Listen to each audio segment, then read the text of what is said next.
Hello mga habibti!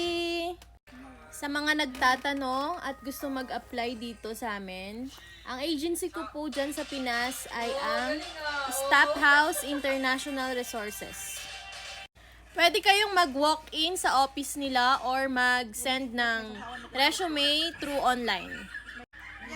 Ang address nila ay sa 43 West Cubao, Quezon City. Guys, legit na agency yan si Staff House.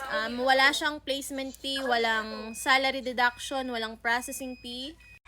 Sa deployment, ako na-deploy ako noon 1 to 2 months. Depende sa papers mo, especially sa medical, kung wala kang problema, mas mabilis kang makakalis. And sa nagtatanong kung ano po yung company namin dito, si Tamkin po, Tamkin Human Resources, ayan. Tamkin per hour. Age limit po, 20